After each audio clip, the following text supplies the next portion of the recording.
ഹരി ഓം. കൽക്കി രൂപികളായിരിക്കുന്ന എല്ലാ നാരായണന്മാർക്കും ശ്രീലായപ്പൻ്റെ പ്രണാമം. ഞാനൊരു വിഷ്ണുയോഗിയാണ്. ഇന്ന് നമ്മൾ NSK ആത്മവിദ്യ പാഠം 8 പഠിക്കാൻ പോകുന്നത്. നമ്മൾ 7 പാഠങ്ങൾ പിന്നിട്ട് കഴിഞ്ഞു. ഈ പാഠത്തിലേക്ക് നമ്മൾ കടക്കുന്നതിന് മുമ്പ് നമുക്ക് നമ്മുടെ എല്ലാം സൃഷ്ടാവായ, നമ്മുടെ എല്ലാം പിതാവായ ഭഗവാൻ നാരായണനെ പ്രാർത്ഥിക്കാം. ഇന്നലെ ഞാൻ ശ്രീ മഹാഭാഗവതത്തിലെ 3-ാം പാദമാണ് തുടങ്ങിയത്. അതിൽ കുറച്ച് ശ്ലോകങ്ങൾ ചൊല്ലി അതിൻ്റെ ബാക്കി ചൊല്ലാൻ പോവുകയാണ്. ഉണ്ണികൃഷ്ണ മുകുന്ദ ഹരേ ജയ, ഉണ്ണികൃഷ്ണ മുകുന്ദ ഹരേ ജയ, ഉണ്ണികൃഷ്ണ മുകുന്ദ ഹരേ ജയ, ഭക്തവത്സല കൃഷ്ണ ഹരേ ജയ. എത്രയെന്നു വൈദൂഷം ഭൂപതേ, പ്രശ്നമീ വണ്ണം വേണ്ടും മഹാജനം, നിഷ്ഫലം ഭ്രമിച്ചിടുന്ന ഭൂവന്റെ ലക്ഷണം നല്ലു കൃഷ്ണ ഹരേ ജയ. ഏതും താനറിയാതെ പഴുതേ പോയി പാതിയായ സന്നിദ്രയ ജന്തുനാം, പാതി മറ്റേതും ഓരോ ദുരാഗ്രഹാൽ പാപികൾക്കാഹോ കൃഷ്ണ ഹരേ ജയം. ഐവരെയുമടക്കി മനക്കാമ്പിൽ ദിവ്യ വിഷ്ണു ഭഗവാന്റെ രൂപത്തെ ചൊവ്വിൽ കാണുന്ന നേരമിങ്ങാനന്ദം കൈവരും നൂനം കൃഷ്ണ ഹരേ ജയം. ഒന്നിതാത്മാവു കാണപ്പെടുന്നേരം അന്നു കാണുമ്പോൾ കാണാം ഭഗവാനെ, ഒന്നും ഗോവിന്ദാനുഗ്രഹം കൂടാതെ വന്നിടാ മോക്ഷം കൃഷ്ണ ഹരേ ജയ. ഓതിനാൻ 4 വേദങ്ങളും ധന്യായാഗം ദാനവും സന്യാസയോഗവും ചേതസിന്റെ മലം കളഞ്ഞിടുവാൻ ഭക്തിയോടുടൻ കൃഷ്ണ ഹരേ ജയ. ഔദാര്യം ചേരം ഗേഹാദിയാൽ മോഹം കൈവിട്ടു സജ്ജന സമ്പകൾ സ്വാദു തോന്നി മുകുന്ദ കഥാരസേ ഭേദവും തോന്ന കൃഷ്ണ ഹരേ ജയം. കഥ കേൾപ്പിക്കയല്ലാതെ ദുഷ്കഥ കൊണ്ടുപോക്കല്ല രക്ഷണം, അകർമ്മത്തോളം നല്ലൊരു കർമ്മം ചെയ്തിപ്പാൻ കൃഷ്ണ ഹരേ ജയ. ഉണ്ണികൃഷ്ണ മുകുന്ദ ഹരേ ജയ, ഉണ്ണികൃഷ്ണ മുകുന്ദ ഹരേ ജയ, ഉണ്ണികൃഷ്ണ മുകുന്ദ ഹരേ ജയ, ഭക്തവത്സല കൃഷ്ണ ഹരേ ജയ. എല്ലാ കണ്ണന്മാർക്കും എല്ലാ നാരായണന്മാർക്കും എല്ലാ കൽക്കി രൂപികൾക്കും ആത്മവിദ്യാപാഠം 8 സ്വാഗതം. ഒരിക്കൽ കൂടി വിഷ്ണുയോഗിയ ശിലായപ്പൻ്റെ പ്രണാമം. ഇന്ന് നമ്മൾ 8-ാമത്തെ പാഠമാണ് പഠിക്കുന്നത്. കഴിഞ്ഞ 7 പാഠത്തിൽ കൂടെ കുറേയധികം കാര്യങ്ങൾ പഠിച്ചു.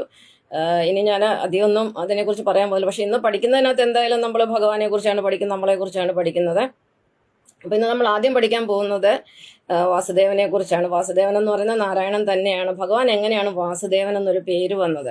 ഈ പ്രപഞ്ചം എന്ന് പറയുന്നത് മൊത്തത്തിൽ 8 ഇരിക്കുന്നത്. 8 വസ്തുക്കളായിട്ടിരിക്കുന്നത്. അവയെ നമ്മൾ അഷ്ടവസ്തുക്കൾ എന്ന് പറയും. അതെന്താണെന്ന് ചോദിച്ചാൽ പഞ്ചഭൂതങ്ങൾ 5, പിന്നെ നക്ഷത്രം അല്ലെങ്കിൽ സൂര്യൻ, ചന്ദ്രൻ, നക്ഷത്രം, ഇങ്ങനെ 8 പഞ്ചഭൂതങ്ങൾ 5 എന്ന് പറയുന്നത് അഗ്നി, ആകാശം, ഭൂമി, വായു, ജലം. ഈ 5 ഭൂമി എന്ന് പറയുമ്പോഴത്തേന് സർവ്വ ചരാചരങ്ങളും അതിനകത്ത് വരും. ഭൂമി, വായു, ജലം, അതെല്ലാം കൂടാതെ ഇത് കൂടാതെ സൂര്യനും ചന്ദ്രനും നക്ഷത്രങ്ങളും ചേരുന്നതാണ് 8 വസ്തുക്കൾ. ഈ 8 വസ്തുക്കളെയും സൃഷ്ടിച്ച നാഥനാണ് അഷ്ടവസ്തുക്കളുടെ നാഥൻ, അതായത് വാസുദേവൻ. വാസുദേവൻ എന്ന് പറയുന്നത് നാരായണൻ തന്നെയാണ്. വാസുദേവൻ എന്ന് പറഞ്ഞാൽ ശ്രീകൃഷ്ണൻ എന്ന ഒരു അർത്ഥമുണ്ട്. കാരണം വസുദേവരുടെ മകനാണല്ലോ ശ്രീകൃഷ്ണ ഭഗവാൻ. പിന്നെ വാസുദേവൻ എന്ന് പറയുന്നത് നാരായണൻ. വാസുദേവനിൽ നിന്നാണ് നമ്മുടെ വസുന്ധരാം, അതായത് ഭൂമി ജനിച്ചിരിക്കുന്നത്. ഭൂമിയാണ് നമ്മൾ വസുന്ധര എന്ന് പറയുന്നത്. പിന്നെ ഈ വാസുദേവനും വസുന്ധരയും കൂടെ ചേരുന്നതാണ് വസുധൈവ കുടുംബം. അത് നമ്മൾ കേട്ടിട്ടുണ്ട്. അപ്പം നമുക്ക് ഭഗവാനെ ഒന്ന് സ്മരിക്കാം. ഓം നമോ ഭഗവതേ വാസുദേവായ, ഓം നമോ ദേവി വസുന്ധരായ നമഃ. വാസുദേവനും അമ്മയായ വസുന്ധരയും, അച്ഛനായ വാസുദേവനും അമ്മയായ വസുന്ധരയും ചേരുന്ന ആ കുടുംബമാണ് വസുധൈവ കുടുംബം. അതിലെ ഓരോ അംഗങ്ങളാണ് നമ്മൾ ഓരോരുത്തരും. നമ്മളിപ്പോൾ ഇന്നത്തെ കണക്കനുസരിച്ച് ഈ ഭൂമിയിൽ 830 കോടി മനുഷ്യർ, അതായത് 8.3 ബില്യൺസ് ആണ് ഇന്ന് പോപ്പുലേഷന്. അതായത് ഏകദേശം ഞാൻ 900 കോടി എന്ന് പറഞ്ഞു. അപ്പോൾ ഈ 1000 കോടി മനുഷ്യരേ ഉള്ളൂ ഈ പ്രപഞ്ചത്തിൽ. മൊത്തം മനുഷ്യരെ എടുത്തു കഴിഞ്ഞാൽ ഈ 1000 കോടി മനുഷ്യരേ ഉള്ളൂ. അവർ തന്നെയാണ് വീണ്ടും വീണ്ടും പുനർജനിക്കുന്നത്. ഞാൻ കഴിഞ്ഞ ക്ലാസ്സിൽ പറഞ്ഞു. കഴിഞ്ഞ യുഗത്തിലെ എന്താ പറയുന്നത്, ഗായകരും നർത്തകരും കലാകാരന്മാരും എഴുത്തുകാരും പിന്നെ അതുപോലെ എല്ലാ മേഖലയിലും ജോലി ചെയ്യുന്നവർ, സന്യാസികളായാലും സന്യാസിനിമാരായാലും ഓരോ അധ്യാപകരായാലും ഗുരുക്കന്മാരായാലും എല്ലാം പണ്ടുണ്ടായിരുന്നവർ തന്നെ പുനർജനിച്ച് കുറച്ചും കൂടെ അവർ ഡെവലപ്പായി വന്നു, അത്രയേ ഉള്ളൂ. കാരണം ഇത് അവസാനത്തെ കലിയുഗമാണല്ലോ. അപ്പം 1000 കോടി മനുഷ്യരാകുമ്പോൾ ഈ ഭൂമി അല്ലെങ്കിൽ ഈ പ്രപഞ്ചത്തിന്റെ ആ ഒരു എന്താ പറയുന്ന ഒരു എക്സ്പയറി ഡേറ്റ് പൂർണ്ണമാകുന്നതാണ്. അപ്പൊ വാസുദേവന്റെയും വസുന്ധരാമയുടെയും മക്കളാണ് നമ്മൾ ഓരോരുത്തരും. ഈ ഭൂമിയിലുള്ള 900 കോടി മനുഷ്യരും ഒരേ അച്ഛന്റെയും അമ്മയുടെയും മക്കളാണ്. ആ കാര്യത്തിൽ എനിക്ക് യാതൊരു സംശയമില്ല. ഞാനിവിടെ ഒരു ജാതിയും കാണുന്നില്ല, മതവും കാണുന്നില്ല, വർണ്ണവും കാണുന്നില്ല, പിന്നെ വർഗവും കാണുന്നില്ല, ദേശവും ഇല്ല, ഭാഷയൊന്നുമില്ല. സകല മനുഷ്യരെയും ചേർത്താണ് പറയുന്നത്. സകല മനുഷ്യരും നമുക്കറിയാമല്ലോ, നമ്മുടെ എല്ലാവരുടെയും മനുഷ്യരുടെ എല്ലാവരുടെയും ശരീരത്തിന്റെ ചൂടെന്ന് പറഞ്ഞാൽ 37 ഡിഗ്രി സെന്റിഗ്രേഡാണ്. എല്ലുകളുടെ എണ്ണം എത്രയാണ്? 207 എല്ലുകൾ. പല്ലുകൾ എല്ലാവർക്കും 32ആണ്. ചിലപ്പോൾ കൂടുതലുണ്ടാവാൻ വഴിയില്ല, കുറവുണ്ടെങ്കിലേ ഉള്ളൂ. അപ്പോൾ അങ്ങനെ ഓരോ നമ്മുടെ ശരീരത്തിലെ നാഡി ഞരമ്പുകളുടെ എണ്ണം, നമ്മൾ ഒരു മിനിറ്റിൽ ശ്വസിക്കുന്ന സംഖ്യ, നമ്മൾ ഒരു മിനിറ്റിൽ നമ്മുടെ ഹൃദയം തുടിക്കുന്ന എല്ലാം ഒന്ന് തന്നെയാണ്. എല്ലാ മനുഷ്യരും ഒന്ന് തന്നെയാണ്. അക്കാര്യത്തിൽ യാതൊരു സംശയവുമില്ല. അപ്പൊ അതുകൊണ്ട് നമ്മൾ എല്ലാവരും സഹോദരന്മാരാണ്. പക്ഷെ മനുഷ്യൻ വ്യത്യസ്തരാണ്. അത് സ്വഭാവം അല്ലെങ്കിൽ നമ്മുടെ മൂല്യം അനുസരിച്ചാണ് വ്യത്യസ്തം. അതായത് 3 തരം ഭഗവാനാണെന്ന് ഞാൻ നേരത്തെ പറഞ്ഞു. അപ്പൊ ഭഗവാൻ നമ്മളിൽ ഇരിക്കുന്നതിന്റെ അനുസരിച്ചാണ് നമ്മുടെ ഈ സ്വഭാവത്തിൽ വ്യത്യാസം വരുന്നത്. അപ്പൊ ആദ്യത്തെ പോയിന്റ് മനസ്സിലായി, വാസുദേവൻ എന്ന് പറയുന്ന അഷ്ടവസുകളുടെ ദേവനാണ്. അത് നാരായണൻ തന്നെയാണ്. ഭൂമിദേവിയെ വസുന്ധര എന്ന് പറയുന്നത് നമ്മൾ വസുദൈവ കുടുംബം. അപ്പൊ നമ്മളിപ്പോൾ പഠിക്കുന്നത് വസുദേവന്റെ ധർമ്മമാണ്, വസുദൈവ ധർമ്മം. ഇതിന് സനാതന ധർമ്മം എന്ന് പറഞ്ഞു കഴിഞ്ഞാൽ ശരിയാവില്ല. കാരണം സനാതന ധർമ്മത്തിൽ എല്ലാം വരുന്നുണ്ട്. ദേവന്മാരും അസുരന്മാരും പ്രപഞ്ചം മുഴുവനും ചേരുമ്പോഴാണ് സനാതന ധർമ്മം പൂർണ്ണമാകുന്നത്. അതിനകത്ത് നന്മ മാത്രം എടുത്തുകൊണ്ടാണ് ഞാനിപ്പോൾ സംസാരിക്കുന്നത്. അപ്പം നമ്മുടെ അച്ഛൻ്റെയും അമ്മയുടെയും നമ്മുടെ കുടുംബത്തിൻ്റെയും കാര്യമാണ് ഞാനിപ്പോൾ ആദ്യം പറഞ്ഞത്. പിന്നെ അതുപോലെ വാസുദേവനും അല്ലെങ്കിൽ വസുന്ധരാദേവിയും കൂടെ ഒന്നിച്ചിരിക്കുന്നതായിട്ട് നമ്മൾ പല ഫോട്ടോയിലും കണ്ടിട്ടുണ്ട്. നമ്മുടെ ഋഷീശ്വരന്മാരൊക്കെ അങ്ങനെ വരച്ചു വെച്ചിരിക്കുന്നത്. നാരായണന്റെ കാൽ എപ്പോഴും ഭൂമിദേവിയിൽ. അതിന്റെ അർത്ഥം എന്ന് പറഞ്ഞാൽ നാരത്തിൽ നിന്നാണ് ഭൂമിദേവി ജനിക്കുന്നത്. വെള്ളവും കരയും അല്ലെങ്കിൽ നാരായണനും ഭൂമിയും കൂടെ ഒന്നിച്ചാണ് ഇരിക്കുന്നത്. നാരായണന്റെ കാല് എപ്പോഴും വെള്ളത്തിലാണെന്ന് പറയുന്നത് അതുകൊണ്ടാണ്, അല്ലെങ്കിൽ ഭൂമിയിലാണെന്ന് പറയുന്നത്. രണ്ടും ഒന്നിച്ചാണ്. നമുക്കറിയാലോ, കരയും ജലവും ഒന്നിച്ചാണ് ഇരിക്കുന്നത്. അതായത് ജലത്തിൽ തന്നെയാണ് ഭൂമി ഇരിക്കുന്നത്. ഭൂമിയുടെ 75% ജലമാണ്, നമുക്ക് എല്ലാവർക്കും അറിയാവുന്ന കാര്യമാണ്. അതുപോലെ നമ്മൾ നാരായണന്മാരാണല്ലേ, നമ്മളും വാസുദേവന്മാരാണ്. നമ്മൾ നടക്കുമ്പോൾ നമ്മുടെ കാലം ഭൂമിയിൽ തന്നെയാണല്ലേ തൊട്ടിരിക്കുന്നത്. അപ്പൊ അത് ആ ഒരു പിക്ചറൈസേഷൻ അല്ലെങ്കിൽ ഒരു സിംബോളിഫിക്കേഷൻ എന്ന് പറയുന്നത് അത് വളരെ കറക്റ്റ് ആയിട്ടുള്ള ഒരു കാര്യമാണ്. പിന്നെ അടുത്ത പോയിന്റ് പഠിക്കാൻ പോകുന്നത് നമ്മൾ മനുഷ്യനെ കുറിച്ച്. നമ്മൾ മനുഷ്യരെന്ന് പറയുന്നതും നാരായണൻ എന്ന് പറയുന്നതും വാസുദേവൻ എന്ന് പറയുന്നത് എല്ലാം ഒന്ന് തന്നെയാണ്. നമ്മളെല്ലാം ഇപ്പം കൽക്കി രൂപികളായിട്ടിരിക്കുകയാണ്. കഴിഞ്ഞ ഒരു 64 വർഷമായിട്ട് ഇപ്പം എല്ലാവരും കൽക്കി അവതാരങ്ങളായിട്ട് വന്നിരിക്കുകയാണ്. അപ്പം നമുക്ക് മനുഷ്യനെ കുറിച്ച് അല്പം പറയാം.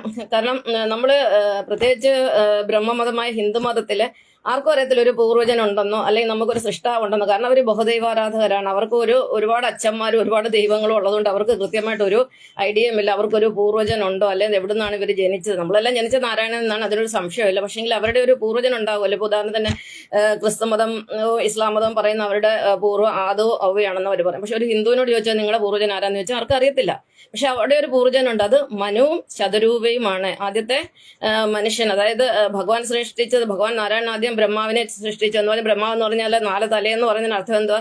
ഒരു സാധാരണ പച്ച മനുഷ്യനെ ഉദ്ദേശിക്കുന്നത്. കാരണം എല്ലാ വശത്തോടും നോക്കും, എല്ലാം ഉൾക്കൊള്ളും, ആരോടും വഴക്കിനൊന്നും പോകാതെ ഒരു സാധാരണ മനുഷ്യനെയാണ് ബ്രഹ്മാവെന്ന് ഉദ്ദേശിക്കുന്നത്. നമ്മൾ ബ്രഹ്മാവിന്റെ പടം കണ്ടാൽ തന്നെ ബാക്കി ദൈവങ്ങളുടെ ഒന്നും മുടി നരയ്ക്കത്തില്ല. പക്ഷെ ബ്രഹ്മാവിനെ നോക്കി കഴിഞ്ഞാൽ ഒരു പടുകളവനായിട്ടാണ് ഇരിക്കുന്നത്. കാരണം ബ്രഹ്മാവ് എന്ന് പറഞ്ഞ ഒരു പച്ച മനുഷ്യന്റെ പ്രതീകമാണ്. അപ്പൊ അതിൽ നിന്നും ആദ്യം ജനിച്ച ഒരു പിന്നെ എന്താ പറയുന്ന ഒരു സന്യാസി എന്ന് പറയാൻ പറ്റത്തില്ല, ഒരു ആളാണ് മനു എന്ന് പറയുന്നത്. ഒരു ഋഷിയാണ്, സന്യാസിയല്ല. സന്യാസികളും ഋഷിയും തമ്മിൽ വ്യത്യാസമുണ്ട്.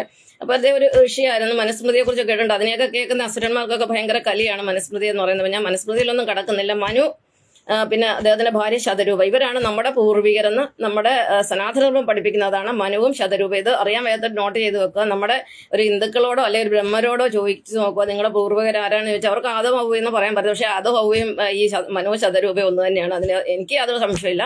അപ്പൊ ഈ മനുവിൽ നിന്നാണ് മനുഷ്യൻ എന്നുള്ള പേര് ഉണ്ടായിരിക്കുന്നത്. നമുക്കറിയില്ല, ആ പേരിന്റെ ഒരു എന്താ പറയുന്ന, ആ പേര് തന്നെ ഒന്ന് തന്നെ സൂചിപ്പിക്കുന്നത്. മനുവിൽ നിന്നും മനുഷ്യനുണ്ടായി, അല്ലെ മാനവനുണ്ടായി. ഈ മാനവനല്ലേ മനുഷ്യനല്ലേ, അതിന്റെ അകത്തെ 3 അക്ഷരമല്ല, മാൻ, MAN, മാൻ. അപ്പൊ മാൻ എന്ന വാക്ക്, മനുഷ്യൻ എന്ന വാക്ക് ഏറ്റവും ക്ലോസ് ആയിട്ടിരിക്കുന്ന വേർഡാണ് പിന്നെ മനു എന്ന് പറയുന്നത്. അദ്ദേഹമാണ് ഒരു വേദം അല്ലെങ്കിൽ ഒരു ആത്മീയ ഗ്രന്ഥം എഴുതുന്ന മനുസ്മൃതി. അത് ബാബ അംബേദ്കർ അത് കത്തിച്ച് കളഞ്ഞെന്നൊക്കെ നമ്മൾ കേട്ടിട്ടുണ്ട്. പക്ഷെ അതിനകത്ത് എഴുതിയുള്ള കാര്യങ്ങൾ സാധാരണ മനുഷ്യൻ, ഒരു അസുരൻ അതൊരിക്കലും ഉൾക്കൊള്ളാൻ പറ്റത്തില്ല. അതിലൊക്കെ സത്യം പറഞ്ഞാൽ അതെല്ലാം സത്യമായ കാര്യങ്ങളാണ് എഴുതിയിരിക്കുന്നത്. ഇപ്പൊ നമുക്ക് അതിലൊന്നും കടക്കാനുള്ള സമയമില്ല. അപ്പൊ നമ്മളെല്ലാം മാനവരാണ്, ഒരു സംശയമില്ല. ഈ മാനവനകത്തൊരു നായുണ്ട്. നാ എന്ന് പറഞ്ഞാൽ അർത്ഥം, നാന്ന് ഹിന്ദിയിൽ പറഞ്ഞല്ല, നഹി നഹി നഹി. അപ്പം ഇല്ല, അത് നെഗറ്റീവ് അർത്ഥമാണ് നാ എന്ന് പറഞ്ഞാൽ. അപ്പൊ നമുക്ക് മാധവനാക്കാം അതിനെ. മാനവനെ നമുക്ക് മാധവനിലേക്ക് മാറ്റാം. അതായത് നരനെ നമുക്ക് നാരായണനാക്കാം. ധാ എന്ന് പറയുമ്പോൾ ഒരുപാട് അർത്ഥമുണ്ട്. ധായ്ക്ക് ധന്യം, ധാന്യം, ധനം, ധൈര്യം, ഇതെല്ലാം ധായാണ്. അപ്പൊ ഇതെല്ലാം നന്മയാണ് സൂചിപ്പിക്കുന്നത്. അപ്പം നമ്മൾ മാനവന് നായ എന്ന് പറയുന്നതിനെ നമ്മളൊന്ന് ഉൾട്ടയാക്കും, അത് തിരിച്ചെഴുതി കഴിഞ്ഞാൽ ധായാവും. അപ്പൊ നമ്മളിൽ തന്നെ ഈ മാധവനുണ്ട്, നാരായണനുണ്ട്. നമ്മൾ കുറച്ച് പരിശ്രമിച്ചാൽ നമ്മുടെ നെഗറ്റീവ്സ് ഒക്കെ നമ്മൾ എടുത്ത് കളഞ്ഞാൽ നമ്മൾ മാനവനായിരിക്കും, നമ്മൾ തീർച്ചയായിട്ടും മാധവനായിരിക്കും. എല്ലാവരും ഓൾറെഡി മാധവനാണ്, മാധവൻ എന്ന് പറഞ്ഞാൽ നാരായണനാണ്. പക്ഷേ മനുഷ്യനത് അറിയുന്നില്ല. എന്തുകൊണ്ടാണ് അറിയാത്തത്? കാരണം മനുഷ്യന്റെ മനസ്സ് അവനവന്റെ ഉള്ളിലല്ല നിൽക്കുന്നത്, പണത്തിന് പുറകെ മറ്റു പല പല കാര്യങ്ങളുടെ പുറകെ ഓടിക്കൊണ്ടിരിക്കുന്ന ഒരു മനസ്സാണ്. അതിനൊരു സ്ഥിരതയില്ല. അതിനെ പിടിച്ചു കെട്ടി നിർത്തണമെങ്കിൽ നമുക്ക് ഭക്തിയിൽ കൂടെ പറ്റുള്ളൂ. അത് ഞാൻ ഇന്നലെ കഴിഞ്ഞ ക്ലാസ്സിൽ പറഞ്ഞതാണ്. അപ്പം ധാ എന്ന് പറയുന്നതിന് കുറെ അർത്ഥമുണ്ട്. ഇനിയും അടുത്തത് നമ്മൾ പഠിക്കാൻ പോകുന്നത്, ഇപ്പൊ 2 പോയിന്റ് കഴിഞ്ഞ് ഒന്ന് വാസുദേവനെ കുറിച്ച് പഠിച്ചു. അഷ്ടവസുക്കളുടെ സൃഷ്ടാവാണ്. പിന്നെ വസുദേവന് വസുന്ധര വസുദൈവ കുടുംബം. നമ്മളിപ്പോൾ വസുദൈവ ധർമ്മത്തിലാണ് നിൽക്കുന്നത്. അതായത് അധർമ്മത്തിലല്ല നമ്മൾ നിൽക്കുന്നത്, നമ്മൾ ധർമ്മത്തിലാണ്, സത്യത്തിലാണ്. ഞാൻ പറയുന്ന ഓരോ കാര്യങ്ങളും സത്യമാണ്. നിങ്ങൾക്ക് ഇനിയും പിന്നീട് മനസ്സിലാകും. നിങ്ങൾ എവിടെ പോയി എന്ത് വേണേലും റെഫർ ചെയ്ത് നോക്കിയാൽ ഞാൻ പറയുന്നതിനകത്ത് എന്തെങ്കിലും ഒരു വള്ളിപുള്ളി മിസ്റ്റേക്ക് ഒരിക്കലും ഉണ്ടാവത്തില്ല. കാരണം അതെന്റെ ഒരു ജീവിതം അങ്ങനെയാണ്. ചെറുപ്പം തൊട്ട് ഞാൻ എപ്പോഴും സത്യത്തിൻ്റെ കൂടെ നിൽക്കുന്ന ഒരാളാണ്, ധർമ്മത്തിൻ്റെ കൂടെ നിൽക്കുന്ന ഒരാളാണ്. ഒരിക്കലും ചതിവ്, വഞ്ചന, വെറുപ്പ്, വിദ്വേഷം ഇതൊന്നും എൻ്റെ മനസ്സിൽ എനിക്ക് എന്താണെന്ന് പോലും അറിയാത്തൊരു വ്യക്തിയാണ്. അപ്പൊ ഇനി അടുത്തത് നമ്മൾ പറയുന്നത് നാരായണനെ കുറിച്ച്. നാരായണനെ എന്തുകൊണ്ടാണ്, ഞാൻ ഒരുപാട് ദൈവങ്ങളുണ്ടല്ലോ, എന്തുകൊണ്ടാണ് നാരായണനെ നമ്മൾ സുപ്രീം കോടതി എന്ന് പറഞ്ഞാൽ എല്ലാ ദൈവങ്ങളുടെയും മേളത്തിലെ ദൈവം, അല്ലെ ദൈവങ്ങളുടെ ദൈവമാണ് സുപ്രീം ദൈവം, അല്ലെങ്കിൽ പിന്നെ മറ്റു രീതിയിൽ പറഞ്ഞാൽ മഹാദൈവം, മഹാദൈവം എന്നൊക്കെ പറയും. അപ്പൊ നാരായണന്റെ മേളിൽ മറ്റൊരു ദൈവവുമില്ല, പ്രപഞ്ചത്തിൽ ഒന്നുമില്ല. അവസാനത്തെ അൾട്ടിമേറ്റ് സോഴ്സ് ഓഫ് എനർജിയാണ് നാരായണൻ എന്ന് പറയുന്നത്. അപ്പൊ നാരായണനെ ഞാൻ എന്തുകൊണ്ടാണ് പിന്നെ മെഗാദൈവം അല്ലെങ്കിൽ മഹാദൈവം ആയിട്ട് തെരഞ്ഞെടുത്തില്ല, സുപ്രീം ദൈവമായിട്ട് നമ്മുടെ സൃഷ്ടാവിടം തിരഞ്ഞെടുത്ത്? എന്റെ പേര് നാരായണൻ ശീലാകുമാരി ആയിട്ടൊന്നും അല്ല കേട്ടോ. അപ്പൊ അതിനും കാരണമുണ്ട്. അപ്പൊ നാരായണൻ എന്ന് പറഞ്ഞാൽ എന്താ? ജലത്തിൽ കിടക്കുന്ന ഊർജ്ജമാണ് നാരായണ. ജലത്തിലാണ്. നാരം എന്ന് പറഞ്ഞാൽ ജലമാണ്. ഇതൊക്കെ ഞാൻ നേരത്തെ പറഞ്ഞിട്ടുള്ള പോയിന്റ്, എന്നാലും ഞാൻ ഒന്നും കൂടെ പറയാണ്. കാരണം നമ്മൾ പഠിക്കുന്ന കൺസെപ്റ്റ് എനിക്ക് ക്ലിയർ ആണോ എന്ന് കുറച്ച് നിർബന്ധമുണ്ട്. പണ്ട് സ്കൂളിൽ പഠിപ്പിക്കുമ്പോഴും ഞാൻ ഇങ്ങനെയാണ്, പിള്ളേരെ എത്ര വേണമെങ്കിലും ഞാൻ പഠിപ്പിക്കും. ചിലപ്പോൾ എക്സ്ട്രാ ക്ലാസ് ഒക്കെ എടുത്ത് പഠിപ്പിക്കുന്നത്. ഞാൻ പറഞ്ഞ കാര്യങ്ങൾ അവർക്ക് മനസ്സിലാവണമെന്ന് എനിക്കൊരു നിർബന്ധമുണ്ട്. അതുകൊണ്ടാണ് ഞാൻ വീണ്ടും വീണ്ടും പറയുന്നത്.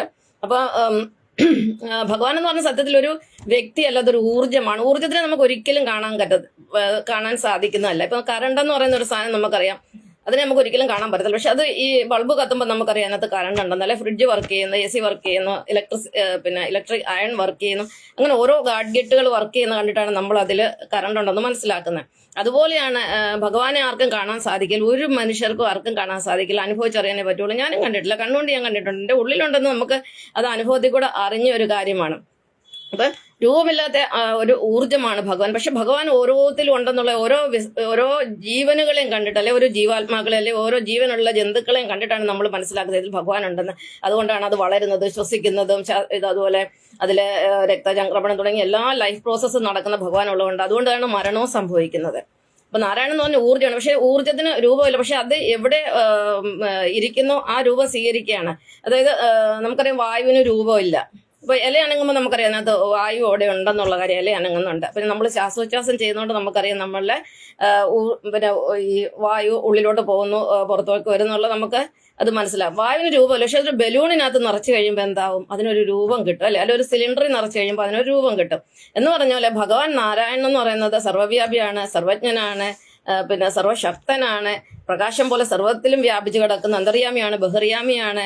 എല്ലാ അറ്റത്തിലും കോശത്തിലും എല്ലാം ഭഗവാനുണ്ട്. പക്ഷെ ഭഗവാൻ ഒരു വ്യക്തിയില് ഭഗവാനെ അനുഭവിച്ചറിയുമ്പോഴാണ് അവരൊരു മഹാത്മാവ്, യോഗി, ഒരു അവതാരമായി മാറുന്നത്. ഇപ്പൊ ഉദാഹരണത്തിന് പിന്നെ യേശുക്രിസ്തു ഭഗവാൻ, അദ്ദേഹം പിതാവും അവിടുന്ന് ഒന്നാണെന്ന് പറഞ്ഞു. അതായത് യേശുക്രിസ്തു തന്നെയാണ്, അദ്ദേഹം പറഞ്ഞു പിതാവും പുത്രനും ഒന്നാണെന്ന് പറഞ്ഞത്. യേശുക്രിസ്തുവും പിതാവായ നാരായണനും ഒന്നാണെന്നാണ് അദ്ദേഹം പറഞ്ഞതിന്റെ അർത്ഥം. അതുപോലെ ശ്രീകൃഷ്ണ ഭഗവാൻ പറഞ്ഞ ജീവാത്മാവും പരമാത്മാവും ഒന്നാണെന്ന്. അതേപോലെ തന്നെ ശ്രീരാമചന്ദ്രനും പറഞ്ഞു. അപ്പൊ ഇവര് 3 പേരും വിഷ്ണുയോഗികളാണ്. അതുകൊണ്ടാണ് അവർക്ക് ഭഗവാന്റെ ദർശനം ഉള്ളിൽ നിന്ന് കിട്ടി. എല്ലാവർക്കും കിട്ടത്തില്ല. എന്ന് പറഞ്ഞാൽ ഞാനും ഭഗവാനും ഒന്നാണെന്ന് ഞാൻ പറഞ്ഞില്ല. പക്ഷെ എനിക്കറിയാം നിങ്ങളും ഭഗവാനും ഒന്നാണെന്ന്. എനിക്ക് മാത്രം ആ ക്രെഡിറ്റ് ഒന്നും വേണ്ട കേട്ടോ. അപ്പോൾ ഞാനും നിങ്ങൾ ഭഗവാൻ. അപ്പം ഞാൻ എന്താണോ അത് തന്നെയാണ് നിങ്ങൾ. ഞാൻ എങ്ങനെ 10 മാസം അമ്മയുടെ വയറ്റിൽ കിടന്നു വന്നത് അതുപോലെയാണ് നിങ്ങൾ. ഞാനെന്ത് ഭക്ഷണം കഴിക്കുന്നത് അതൊക്കെയാണ് നിങ്ങളും കഴിക്കുന്നത്. അപ്പം എല്ലാം ഒന്ന് തന്നെയാണെന്നുള്ള ഒരു ബോധത്തിലാണ് ഞാൻ എത്തിയിരിക്കുന്നത്. എന്നെ സംബന്ധിച്ചിടത്തോളം നാരായണൻ എന്ന് പറഞ്ഞാൽ യാതൊന്ന് കണ്ടത് നാരായണ പ്രതിമ, യാതൊന്ന് കേട്ടത് നാരായണ സ്ത്രീകൾ, യാതൊന്ന് ചെയ്തത് നാരായണാർച്ചനകൾ, യാതൊന്ന് ഇതൊക്കെ ഹരി നാരായണായ നമ്മ. എന്നെ സംബന്ധിച്ചിടത്തോളം ഞാൻ കാണുന്നതൊക്കെ യാതൊന്ന് കണ്ടത് നാരായണ പ്രതിമ, ഞാൻ കാണുന്നതെല്ലാം നാരായണനാണ്, കേൾക്കുന്ന ശബ്ദം എല്ലാം നാരായണൻ്റെതാണ്. യാതൊന്ന് ചെയ്വത്, ഞാൻ എന്ത് ചെയ്യുന്നു, ഈ ചെയ്യുന്ന നിങ്ങൾക്ക് വേണ്ടി പഠിപ്പിക്കാൻ വന്നിരിക്കും, ഇതൊക്കെ നാരായണന് വേണ്ടിയുള്ള അർച്ചനകളാണ്. യാതൊന്ന് ഇതൊക്കെ ഹരി നാരായണായ നമ്മ. അപ്പം ഭഗവാൻ എന്താ പറയുക, നമ്മൾ തന്നെയാണ്. നമ്മളിപ്പോൾ എല്ലാവരും കൽക്കി രൂപത്തിലിരിക്കുകയാണ്, എല്ലാവരും കൽക്കികളാണ്. ഭൂമിയിലുള്ള ഈ 900 കോടിയോളം മനുഷ്യരും കൽക്കികളാണ്, എല്ലാവരും നാരായണന്മാരാണ്. അതുപോലെ ഞാനൊരു കൽക്കി രാമൻ എന്ന് ഇടയ്ക്ക് പറയാറുണ്ട്. കാരണം എനിക്കൊരു ബയോളജിക്കൽ ഫാദർ ഉണ്ട്, അദ്ദേഹത്തിന്റെ പേര് PN രാമനാണ്. അതുകൊണ്ടാണ് ഞാൻ ഈ കൽക്കി രാമൻ. അപ്പോൾ എനിക്ക് നിങ്ങളിൽ നിന്ന് വ്യത്യസ്തമായിട്ടിരിക്കുമ്പോൾ ഞാനൊരു ഗുരുവിന്റെ സ്ഥാനത്തേക്കുമ്പോൾ എന്തെങ്കിലും ഒരു ഡിഫറൻസ് വേണം, അതുകൊണ്ട് മാത്രം ഞാൻ ആ പേര് ചേർന്നുള്ളൂ. അല്ലാതെ നിങ്ങളും കൽക്കിയാണ്, ഞാനും കൽക്കിയാണ്, സകലരും കൽക്കികളാണ്. ആ കാര്യത്തിൽ യാതൊരു സംശയവുമില്ല. അപ്പൊ നാരായണൻ എന്തുകൊണ്ടാണ് സുപ്രീം ദൈവം നമ്മൾ പറഞ്ഞ ഒന്നാമത്തെ റീസൺ എന്ന് പറയുന്നത് നാരത്തിലാണ് എല്ലാം ജനിക്കുന്നത്. ഇതിന് ഞാൻ നേരത്തെ പറഞ്ഞിട്ടുള്ള കാര്യം, എല്ലാ വസ്തുക്കളും ജനിക്കുന്ന നാരത്തിലാണ്. ഇപ്പൊ ഒരു തേങ്ങ പോലും ജനിക്കണം, തേങ്ങയ്ക്കകത്ത് വെള്ളമുണ്ട്. മുട്ടയ്ക്കാണെങ്കിൽ മുട്ടയ്ക്കകത്ത് വെള്ളമുണ്ട്. ഇപ്പൊ നമ്മുടെ ബീജമായാലും അണ്ടമായാലും അതെല്ലാം വെള്ളത്തിൽ കിടക്കും. നമ്മുടെ അമ്മയുടെ ഗർഭത്തിൽ വെള്ളമാണ്. വെള്ളമില്ലാതെ ഭഗവാന് ഒന്നിനെ സൃഷ്ടിക്കാൻ പറ്റത്തില്ല. ഈ ഭൂമി പോലും ഭഗവാൻ വെള്ളത്തിൽ നിന്ന് സൃഷ്ടിച്ചതാണ്. അപ്പൊ നാരത്തിൽ നിന്നാണ് എല്ലാത്തിനെയും സൃഷ്ടിക്കുന്നത്. അതുകൊണ്ട് നാരായണനായി.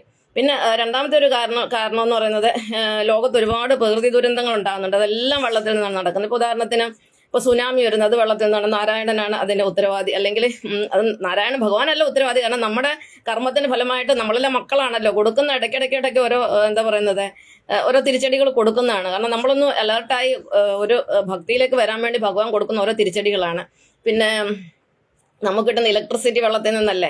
അതുപോലെ നമുക്ക് കിട്ടുന്ന പെട്രോളിയം ഉൽപ്പന്നങ്ങൾ, പെട്രോളിയമായ ഡീസലായാലും പെട്രോളിയം അല്ല, അതിനകത്ത് ഒരുപാട് വസ്തുക്കളുണ്ട്. ഇപ്പം കെറോസിൻ, അതായത് മണ്ണെണ്ണ, ടാറ്, പിന്നെ നാഫ്ത, പിന്നെ പ്ലാസ്റ്റിക്, അങ്ങനെ 6000 ഉൽപ്പന്നങ്ങളാണ് നമുക്ക് പെട്രോളിയം ഭൂമിക്കടിയിൽ നിന്ന്, അതായത് ജലത്തിൽ നിന്ന്, സമുദ്രജലത്തിൽ നിന്ന് അല്ലെങ്കിൽ ഭൂമിക്കടിയിൽ നിന്ന് കിട്ടുന്നത്. ആ ജലത്തിൽ നിന്നാണ് ഇതെല്ലാം കിട്ടുന്നത്. പിന്നെ കാറ്റ്, പിന്നെ മഴയുടെ കാര്യം പറഞ്ഞു.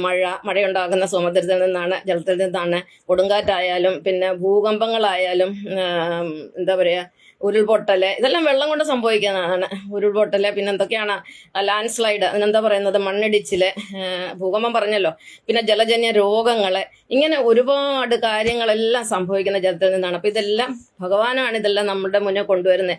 ഭഗവാനല്ലാതെ മറ്റൊന്നുമില്ല. അതുകൊണ്ട് ഇവിടെ ശാസ്ത്രമൊന്നും പിന്നെ അല്ലെങ്കിൽ ആത്മീയമൊന്നും അല്ലെ ശാസ്ത്രീയമൊന്നും അല്ലെ ഭൗതികമൊന്നും പറഞ്ഞൊരു സംഭവമൊന്നുമില്ല. സകലം നാരായണന്റെ ബുദ്ധി എന്നാണ് എല്ലാം ഉരുത്തിരിഞ്ഞു വരുന്നത്. ഇപ്പൊ ഞാൻ ഈ കാര്യങ്ങളൊക്കെ നിങ്ങളോട് പറയണേ, എനിക്ക് ആരും പറഞ്ഞു തന്നിട്ടൊന്നുമല്ല. നമ്മുടെ ഉള്ളിൽ നിന്ന് നമുക്ക് പ്രേരണ ഉണ്ടായിട്ടാണ് നമ്മളിത് പറയുന്നത്. അതുപോലെ ഓരോരുത്തർ സംഗീതജ്ഞന് അല്ലെ ഒരു ഗായകന്, അവന്റെ ഉള്ളിൽ എപ്പോഴും പാട്ട് വന്നുകൊണ്ടിരിക്കുന്നത്. ആരാ പറയുന്നത്? ആ പാട്ട് ആരാ കൊടുക്കുന്നത്? ആ ഭഗവാൻ ഉള്ളിൽ നിന്ന് കൊടുക്കുന്നതാണ്. അപ്പൊ ഈ ശാസ്ത്രജ്ഞന്മാരെ ശാസ്ത്രം കൊണ്ടെല്ലാം കണ്ടുപിടിച്ച് അതൊക്കെ വെറുതെയാണ്. കാരണം ആ ശാസ്ത്രജ്ഞൻ ജീവിക്കണേ അവനിൽ പ്രാണനായിട്ട് ഭഗവാൻ നിൽക്കണം, ഇല്ലെങ്കിൽ അവൻ ജഡമാണ്. അപ്പൊ ഈ കാര്യങ്ങളെല്ലാം, അതായത് പിന്നെ സ്പ്രിംഗ് ടൈഡ്, നീപ് ടൈഡ്, വേലിയേറ്റം, വേലിയിറക്കം, പിന്നെ ശീതജല പ്രവാഹം, ഉഷ്ണജല പ്രവാഹം, കോൾഡ് കറണ്ട്, ഹോട്ട് കറണ്ട്, ഇങ്ങനെ ഒരുപാട് സംഭവങ്ങളെല്ലാം നടക്കുന്ന ജലത്തിലാണ്. ഇപ്പൊ ഈ നമ്മളെ എല്ലാം ഇല്ലാതാക്കാൻ ഈ ഭൂമിയെ ജലത്തിൽ മുക്കി കഴിഞ്ഞാൽ തീർന്നെല്ലാവരുടെയും കാറ്റ്, അതോടുകൂടി എല്ലാത്തിന്റെ അഹങ്കാരം തീരുകയാണ്. കാരണം ഭൂമിയെ ഭഗവാൻ വിചാരിച്ച ഒരു സെക്കൻഡ് കൊണ്ട് ഇത് മുക്കി വെള്ളത്തിലാക്കാം. കാരണം ഓൾറെഡി 75% ഭൂമി എന്ന് പറയുന്ന വെള്ളത്തിലാണ് കിടക്കുന്നത്. ഇനി ഒരു 25% ഉള്ള ഇത് മുങ്ങാൻ. അതിന് വേണ്ടുന്ന ഐസൊക്കെ നോർത്ത് പോളിലും സൗത്ത് പോളും, അതായത് ഉത്തരധ്രുവത്തിലും ദക്ഷിണ ധ്രുവത്തിലുമായിട്ട് കിടപ്പുണ്ട്. അത് ഉരുകണമെങ്കിൽ ഭഗവാൻ വിചാരിച്ചാൽ എല്ലാം പെട്ടെന്ന് നടക്കും, അതിൽ ഒരു സംശയമില്ല. അതുകൊണ്ട് ഭഗവാനെ ആരും ചലഞ്ച് ചെയ്യാൻ നിൽക്കേണ്ട. നമ്മുടെ സൃഷ്ടാവാണ്, ഭഗവാൻ അറിയാം എന്ത് വേണം എന്ത് വേണ്ട എന്നുള്ള കാര്യങ്ങൾ കൃത്യമായിട്ട് അറിയാം. പിന്നെ ഭഗവാനെ നാരായണനാണ് സുപ്രീം ദൈവം എന്ന് പറയാൻ മറ്റൊരു കാരണം എന്ന് പറഞ്ഞാൽ പിന്നെ അവതാരം എടുക്കുന്നത്. ഇപ്പൊ ഓരോ യുഗത്തിലും ഭഗവാൻ അവതരിക്കുന്നുണ്ട്. ഭഗവാൻ അത് അവതരിക്കുന്ന 3 കാര്യത്തിനായിട്ടാണ് പ്രധാനമായിട്ടും. അതായത് യഥാ ധർമ്മസ്യ ഗ്ലാനി ഭവതി ഭാരത അഭ്യുത്ഥാനം അധർമ്മസ്യ തഥാത്മാനം സൃജാമ്യഹ. അതായത് എപ്പോഴൊക്കെയാണോ അധർമ്മം ഈ ലോകത്തില് കൊടികുത്തി വാഴുന്നത്, അധർമ്മം അതിന്റെ പീക്ക് പോയിന്റിൽ എത്തുമ്പോൾ യഥാ ധർമ്മ, ഇപ്പം ധർമ്മത്തെ രക്ഷിക്കാൻ വേണ്ടി ഭഗവാൻ ഏത് രൂപത്തിൽ അവതരിക്കുന്നു പറഞ്ഞിട്ടുണ്ട്. യഥാ ധർമ്മസ്യ ഗ്ലാനിർഭവതി ഭാരത അഭ്യുത്ഥാനം അധർമ്മസ്യ. അധർമ്മത്തിൽ നിന്ന് ധർമ്മത്തെ പുനരുദ്ധരിക്കുക. അതുപോലെ അജ്ഞാനികളായിരിക്കുന്ന മനുഷ്യന് ജ്ഞാനം പകർന്നു കൊടുക്കുക. അപ്പൊ അഭ്യുത്ഥാനം അധർമ്മസ്യ തഥാത്മാനം സൃജാമി. അപ്പൊ ഞാൻ സ്വയം ശരീരം സ്വീകരിക്കുന്നതാണ്. പരിത്രാണായ സാധുന. ഭഗവാൻ ആരെയാണ് രക്ഷിക്കുന്നത്? സാധൂന എന്ന് പറയുന്നത് സന്യാസി എന്നോ പാവപ്പെട്ട സാധുക്കളൊന്നും അല്ല അർത്ഥം. സാധു എന്ന് പറഞ്ഞാൽ ഭക്തന്മാരെയാണ് ഭഗവാൻ രക്ഷിക്കുന്നത്, വേറെ ആരും ഭഗവാൻ രക്ഷിക്കാൻ പോകുന്നില്ല. ഭക്തരല്ലാത്തവർ നമ്മൾക്ക് പറയേണ്ട ഒരു പേരാണ് മ്ലേച്ഛന്. ഒരൊറ്റ മ്ലേച്ഛനും രക്ഷപ്പെടത്തില്ല. പരിത്രാണായ സാധൂന വിനാശായ ചതുഷ്ക. ഇന്ന് സോഷ്യൽ മീഡിയയിലും എവിടെയെല്ലാം കിടന്ന് അറുമാദിക്കുക എന്നാണ് പറയുന്നത്. അവിടുന്ന് നെഗറ്റീവ് കമന്റ് ഇടുകയും മറ്റുള്ളവരെ തെറി വിളിക്കുക, സജ്ജനങ്ങളെ തെറി വിളിക്കുക, ഗുരുക്കന്മാരെ നിന്ദിക്കുക, ദൈവങ്ങളെ നിന്ദിക്കുക, എല്ലാ രീതിയിലും മനുഷ്യന് പാര വെക്കുന്ന കുറേ അസുരന്മാർ ഈ ലോകത്തുണ്ട്. അപ്പൊ ഇവരുടെ എല്ലാം നാശം അടുത്തു കഴിഞ്ഞാൽ ഇപ്പൊ അധികം കാലമൊന്നുമില്ല. അപ്പൊ വിനാശായ ചതുഷ്കൃത, ഭഗവാൻ അവരെ നിഗ്രഹിച്ചേ പറ്റുള്ളൂ. വിനാശായ ചതുഷ്കൃത ധർമ്മ സംസ്ഥാപനാർത്ഥായ സംഭവാമി യുഗയുഗ, എങ്കിൽ മാത്രമേ ധർമ്മത്തെ പുനഃസ്ഥാപിക്കാൻ സാധിക്കുകയുള്ളൂ. ഇപ്പൊ അധർമ്മത്തിൽ കൂടിയാണ് ലോകം പോകുന്നത്. അധർമ്മം എന്ന് പറഞ്ഞാൽ എന്താണ്? അമ്മയും അപ്പനെ ഉപേക്ഷിക്കുന്നത്. കാരണം മാതാപിതാ ഗുരുദൈവമാണ്, അച്ഛനും അമ്മയാണ് കാണപ്പെട്ട ദൈവങ്ങൾ. ജന്മം കൊടുത്തു തന്നെ അവരെ കൊല്ലാക്കൊല്ല ചെയ്യുന്നുണ്ട്. ഒരു അധർമ്മമാണ് മാതാപിതാക്കളെ ഉപേക്ഷിക്കുക എന്ന് പറയുന്നത്. രണ്ടാമത് കൊല്ലുക, മറ്റുള്ളവരെ കൊല്ലുന്നു, ബലാത്സംഗം ചെയ്യുന്നു. കുഞ്ഞു പിള്ളേർ ഒരു പ്രസവിച്ചൊരു 10 ദിവസം ആയതിനെ വേണമെങ്കിലും ബലാത്സംഗം ചെയ്യുന്ന ആൾക്കാരുണ്ട്. ഇതൊക്കെ അസുരന്മാരുടെ പണിയാണ്. അപ്പം ബലാത്സംഗം ചെയ്യുക, മറ്റുള്ളവരെ മോഷ്ടിക്കുക, പിടിച്ചു പറിക്കുക, അടിച്ചു മാറ്റുക, മറ്റുള്ളവരെ സ്ത്രീകളെ അപഹരിച്ചു കൊണ്ടുപോവുക, കള്ളു കുടിക്കുക, കഞ്ചാവ് അടിക്കുക, അതായത് മയക്കുമരുന്നിന് അടിമയാകുക. ഇങ്ങനെ സമൂഹത്തിന് അവനവനും സമൂഹത്തിനും ദ്രോഹമേ ഇന്ന് നമുക്ക് കാണാനുള്ളൂ. എല്ലാ സ്ഥലത്തും പിടിച്ചുപറി അടിച്ചുമാറ്റലുമാണ്. മതം മാറ്റുക, ഇതെല്ലാം പാപകർമ്മങ്ങൾ തന്നെയാണ്.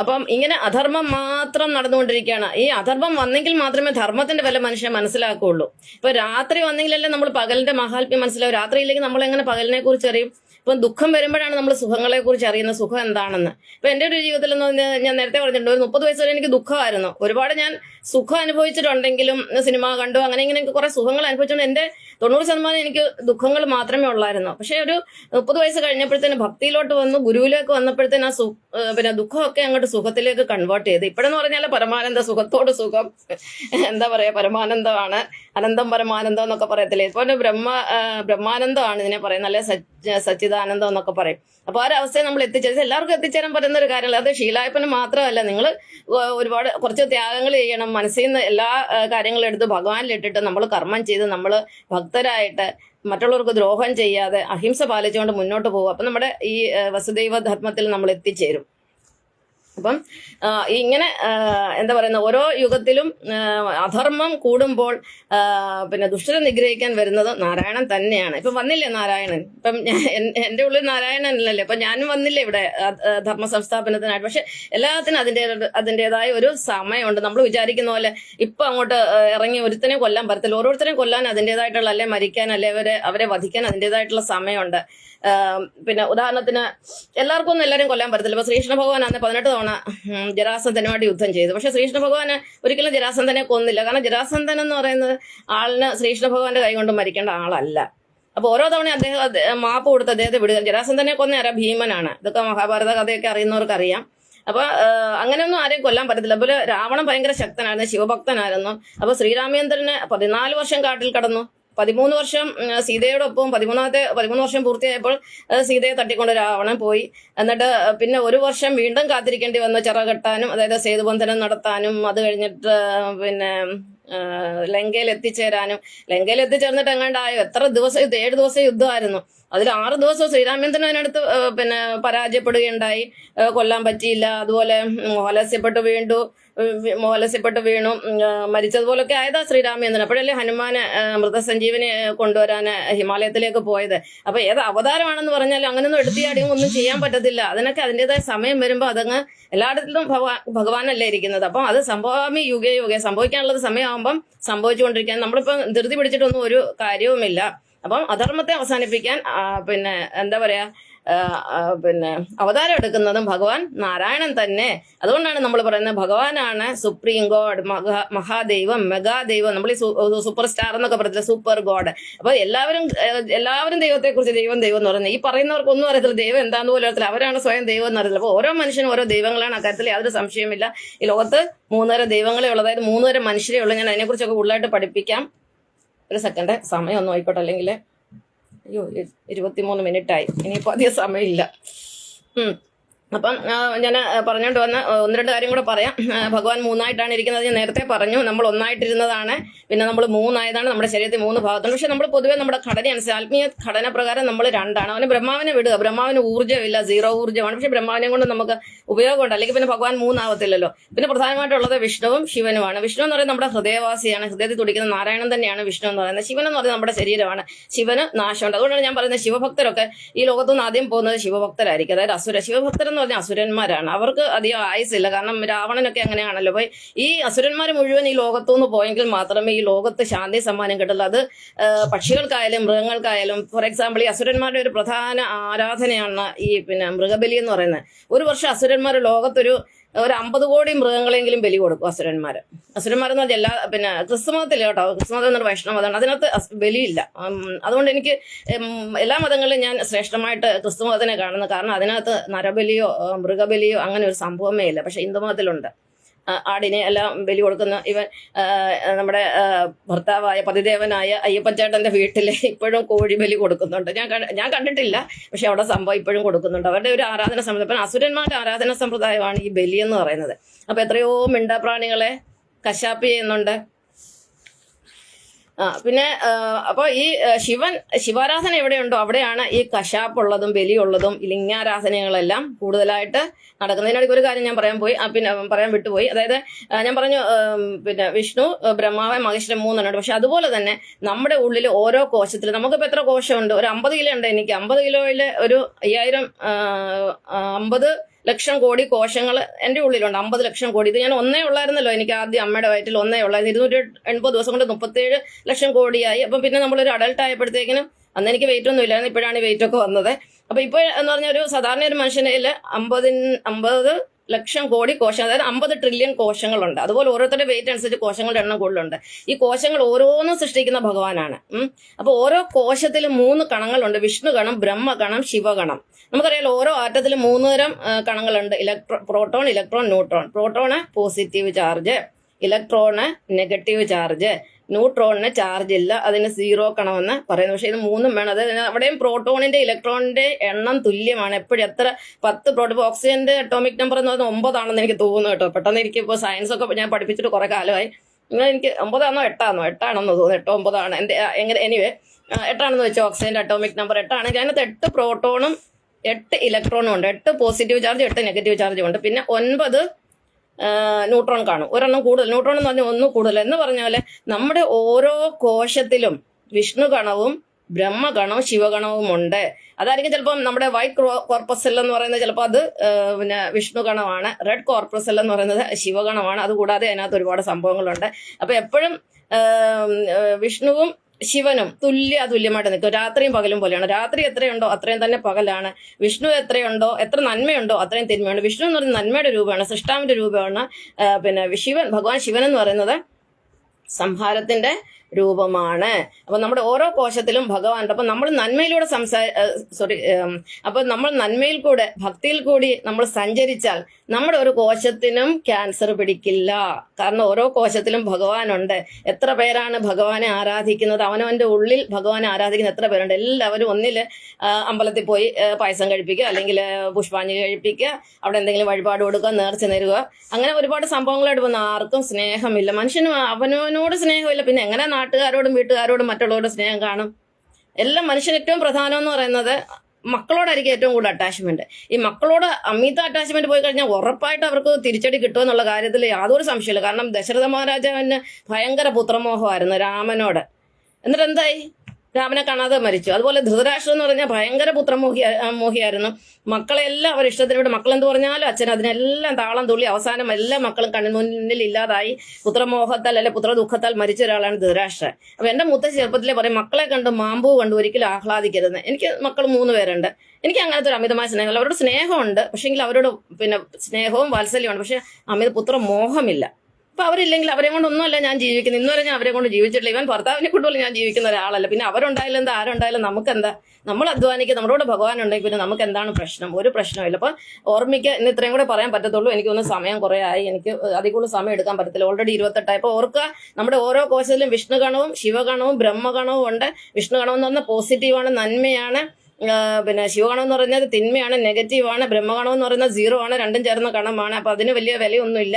അപ്പൊ അങ്ങനെ ഓരോ കോശത്തിലും ഭഗവാൻ ഇരിപ്പുണ്ട്. കാരണം ഓരോ കോശവും സൃഷ്ടിച്ച ഭഗവാനാണ്. അതുകൊണ്ട് നമ്മളെ തന്നെ വിശ്വസിക്കുക, നമ്മളെ തന്നെ പ്രേമിക്കുക, നമ്മളെ തന്നെ പ്രണയിക്കുക, നമ്മളിൽ ഭക്തി ഉണ്ടാവുക. വിശ്വാസമല്ല ഭക്തി, ഓർമ്മയിരിക്കുക. നമുക്ക് വിശ്വസിക്കുക, എന്ത് വേണം വിശ്വസിക്കുക. വിശ്വസിക്കുന്നതെല്ലാം ശരിയാവണമെന്നില്ലല്ലോ. ഇപ്പൊ നമ്മള് ഉദാഹരണം പറഞ്ഞു കഴിഞ്ഞാല് എനിക്കങ്ങ് ഭർത്താവിനെ അങ്ങ് ഭയങ്കര വിശ്വാസമെന്ന് വെച്ചാൽ എന്നെയല്ല, എനിക്ക് അങ്ങനെ വിശ്വാസക്കുറവില്ല. എനിക്ക് അങ്ങനെ ഇപ്പം എന്ത് ചെയ്താലും എനിക്കൊരു വിഷയവുമല്ല. അപ്പോൾ എന്നെ അങ്ങ് വിടാം. മറ്റുള്ളവർ ഇപ്പോൾ ഒരു ഭാര്യ ഭർത്താവിനെ ഒരുപാട് അങ്ങ് വിശ്വസിച്ച് എപ്പോഴും ഭർത്താവ് എങ്ങോട്ട് പോകുന്നു, അങ്ങനെ പോകുന്നു, ഇങ്ങനെ എങ്ങോട്ട് പോകുന്നു, അദ്ദേഹം എന്ത് ചെയ്യുന്നു എന്നൊക്കെ അന്വേഷിക്കുന്ന ഒരു ഭാര്യയാണ്. അപ്പം വിശ്വാസമാണ്, സ്നേഹമാണ്. അപ്പോൾ ഒരു ദിവസം ഒരു പ്രത്യേക സാഹചര്യത്തിൽ ഭർത്താവ് ഒരു പെണ്ണിനെ പിന്നെ ബാക്കിലിരുത്തി അല്ലെ പിന്നെ ബൈക്കിന്റെ പുറകിലിരുത്തി കൊണ്ടുവന്നുണ്ട്. അപ്പോഴത്തേനുണ്ടല്ലോ വിശ്വാസം അവിടെ അങ്ങ് ഭംഗപ്പെടുകയാണ്. അപ്പം ചിലപ്പോൾ ഭർത്താവ് പറയുന്നത് ഞാൻ എൻ്റെ ഒരു ഫ്രണ്ടാണ്, സത്യമായിരിക്കും അങ്ങനെ പറഞ്ഞു, ഞാൻ അവർക്ക് ലിഫ്റ്റ് കൊടുത്ത് ഞാൻ വഴിയിൽ നിന്ന് കയറ്റിയതാണ്, എനിക്ക് അങ്ങനത്തെ ബന്ധമൊന്നും. പക്ഷെ ഭാര്യ വിശ്വസിക്കാൻ തയ്യാറാകത്തില്ല. അതാണ് വിശ്വാസത്തിന്റെ മഹത്വം. നേരെ തിരിച്ച് അവളൊരു ഭക്തിയാണെങ്കിൽ വിചാരിക്കാം എൻ്റെ ഭർത്താവ് ഒരു നല്ല കാര്യം ചെയ്തു, ആ ഒരു പെണ്ണിന് വഴിയിൽ പിന്നെ വണ്ടിയൊന്നും കിട്ടായിരുന്നപ്പോൾ അവളെ സഹായിക്കാൻ വേണ്ടി അദ്ദേഹം കൊണ്ടുപോയി, സാരമില്ല, ഇനിയിപ്പോൾ അദ്ദേഹം മറ്റു രീതിയിലൊന്നും കുഴപ്പമില്ല, അദ്ദേഹത്തിന് നമുക്ക് ക്ഷമിക്കാം. ആ ഒരു വികാരമായിരിക്കും ഒരു ഭക്തയ്ക്ക് വരുന്നത്. പക്ഷെ ഒരു വിശ്വാസിക്ക് അത് വരത്തില്ല. എനിവേ നമുക്ക് ഇന്നിപ്പോൾ നിർത്താം. ഇനി കൂടുതലൊന്നും നമുക്ക് പറയാൻ പറ്റത്തില്ല. അപ്പോൾ എല്ലാവർക്കും നമസ്കാരം. ഹരിയോം ഹരിയോം ഹരിയോം. അപ്പം ഞാൻ ഇന്നലത്തെ ഞാൻ കീർത്തനം, അതായത് ഭാഗവത കീർത്തനം 2-ാം പാദത്തിന്റെ പകുതിയെ ചൊല്ലിയുള്ളായിരുന്നു. ഞാൻ മൊത്തം ചൊല്ലിയെന്ന് വിചാരിച്ചാണ്. എനിക്ക് തന്നെ അറിയത്തില്ല എത്ര കീർത്തനങ്ങളാണ് ഞാനിവിടെ ചൊല്ലിയെന്നുള്ളത്.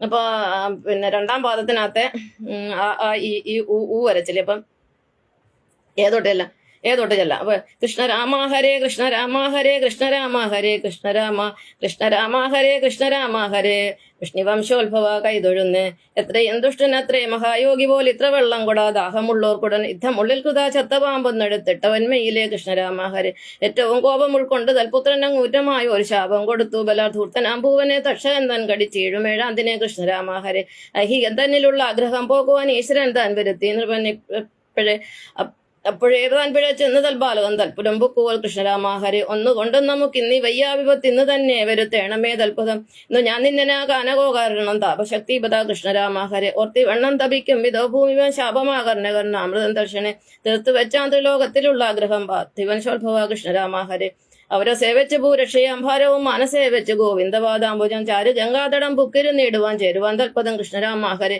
അക്കനം വന്ന നാനാ മുനി പ്രൗഢരെ സൽക്കരിച്ച ശിവന്നിച്ചിരുത്തി നിർബന്ധുച്ചിലമ്പാമിനി ശ്രേഷ്ഠനാ ശ്രീ സുഖം തത്ര വന്നു തഥാ കൃഷ്ണരാമാഹരെ കൃഷ്ണരാമാദി നാമങ്ങളോതാകിലോ നിഷ്ഫലം ബ്രഹ്മജന്മം ലഭിച്ചാലതും വിഷ്ണു ലോകം ഗമിക്കും മഹാനീചനും വിഷ്ണു സങ്കീർത്തനാൽ കൃഷ്ണരാമാഹരെ കൃഷ്ണരാമാഹരെ കൃഷ്ണരാമാഹരെ കൃഷ്ണരാമാഹരെ കൃഷ്ണരാമാഹരെ കൃഷ്ണരാമാഹരെ വിഷ്ണുവംശോത്ഭവ കൈതൊഴുന്ന്. അപ്പൊ എല്ലാവർക്കും ശുഭരാത്രി, സുഖനിദ്ര.